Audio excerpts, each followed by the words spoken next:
Hey everyone, Becca here with the Red Roof Flower Farm, your favorite transplanter. Well, unless you've been living under a rock or you've had your head up your own bouquet, you probably know that Canada and the US are kind of like going into a tariff trade war. And I want to talk in this video about how that's going to affect me and my farm. This is not a political video. This is more about the implications of what's going to happen. I do not control the way that the world works, but I do want to talk about how I see it going for my farm and for my country as a whole. In Canada, it's pretty much going to be bad across the board. And it's hard to imagine, costs going up is going to be any different for American consumers, American people. It just seems like it's a lose-lose. First up, I want to talk about how the local cut flower market is going to be affected by the tariffs. Then I want to go into how my farm expenses, I think, will change. Here's a hint. I think they're going to go up. And then lastly, I kind of want to talk about the consumers that I'm selling my flowers to. How much of a demand is there going to be for a product that, it's not completely necessary? From what I can tell, the US supplies about 10% of the cut flowers that are imported into Canada. That is not an insignificant number, but it's also not like the majority of cut flowers or even close to it. So I do think that the effect on florists will be negative. Their costs are going to go up. Maybe their availability of some products will go down. That could open up some opportunities for me to fill the gaps, which is already what I was planning to do with, that's why I'm getting the roses. But I'm not really going to be online this year to be taking on major weddings. I'm not really seeing a huge opportunity in filling in the gaps for the local flower market. Next up is how my costs are about to go up. Traditionally, the Canadian dollar is usually around 70 cents of an American dollar, and that's kind of where we are right now. But I could see the Canadian dollar going down a bunch as the Canadian economy kind of suffers and adjusts to these new realities. If the Canadian dollar goes down to 60 cents, then it doesn't matter if I'm bringing something in from Europe or Mexico or Asia, it's going to be more expensive to me because my exchange rate is going to be worse. So this isn't just a Canada-US problem from my perspective. My costs are going to be going up. I've been trying to source from Canadian suppliers the things that I need. I just don't want to be dealing with bringing things over the border. Food is so expensive in Canada. I think I spent $350 yesterday at Costco. I didn't buy any chips or pop or anything like that. I was just buying some food to feed my family. But it's really hard to shop cheap in Canada anymore. Now, I am lucky because I feel like almost all of the projects on the farm are done. Almost all the tools are bought. Lots of things are planted already as perennials. Lots of the setup costs for this farm have already been spent. And now I'm entering a stage on the farm where it's maturing and I'm able to reap the benefits of that. My focus is going to be to finish projects that I've already bought supplies for. So I've kind of put on a blanket spending moratorium on all of my non-essential spending. I'm just trying to squeeze the dollars a little further. So, maybe a little bit of the tightening the belt will actually mean that my costs as a whole go down, right? That is a possibility. Whenever I buy individual things, their cost is going to go up. It's not going to be fun. It's not going to be fun to have less. I've always felt that we are living in very lucky times, that we have lots of opportunity and live amazing lives. Even when they get worse than they were before, we're still living substantially better than lots of people did in history. I don't want to completely dismiss that. Back when I was in university, I took a commerce degree and I was in this basic class about corporations. If a company doesn't grow, then the stock price, is going to go down. And I was what about if there's this company and it's making a lot of money, but every year it makes the same amount of a lot of money? What's going to happen to that? And they're oh, that's bad, right? Because it's not growing. That just seems short-sighted because you can't grow forever. The earth is a finite place, right? We have finite resources. There's only so much. And we've already gone through all the easy versions of digging it up and pumping it out and cutting it down. At some point in time, I always felt costs were going to start rising substantially. When I moved to this farm, my mindset was it's never going to be cheaper than it is now, and just do all the things right away. I am getting to the point where the farm won't need any more large investments. I can start just profiting off of the work of the past. Okay, do you want to know a ridiculous thing that I think about sometimes? Okay, when I was putting up the siding around this building, this outbuilding, which is all metal, I remember just thinking, I was like, oh, this is so much metal.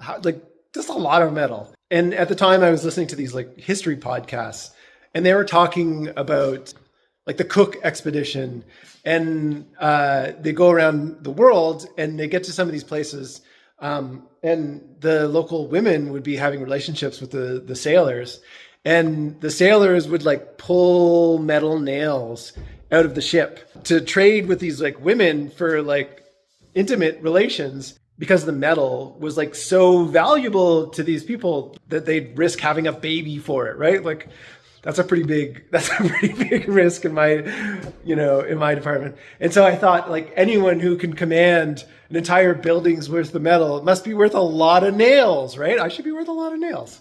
But that's my stupid thing about like the scarcity of resources. I've just always felt like we're living in times of plenty, and at some point in time, we're going to have to come to the reality that it can't be like this forever, right?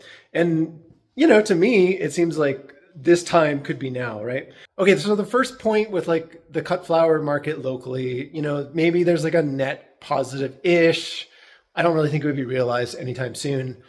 This one where I was talking about like how my costs are going to go up, like, yes, maybe I could out frugal the increasing of expenses, but I think that it's pretty safe to say that this is like going to be a pretty big negative.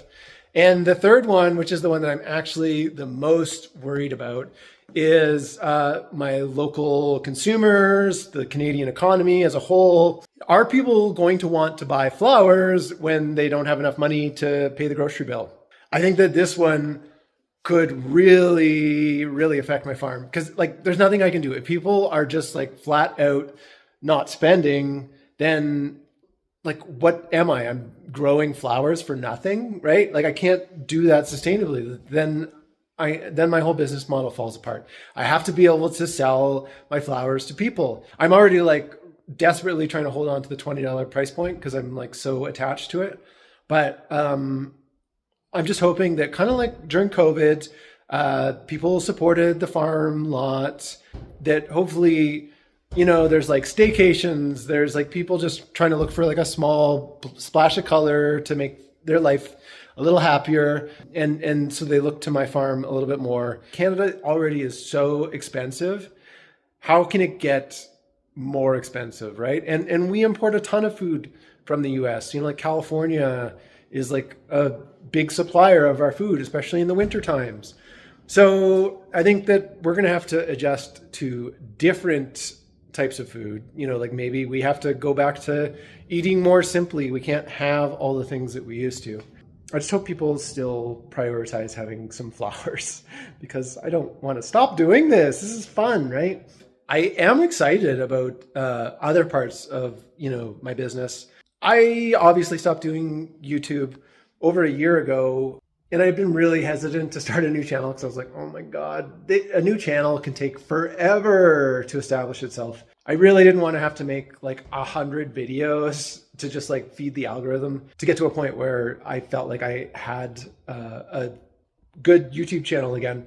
And everybody's been really like supportive, and my channel is doing really well so far. So it does give me a little bit of a hedge against the changing of the dollar.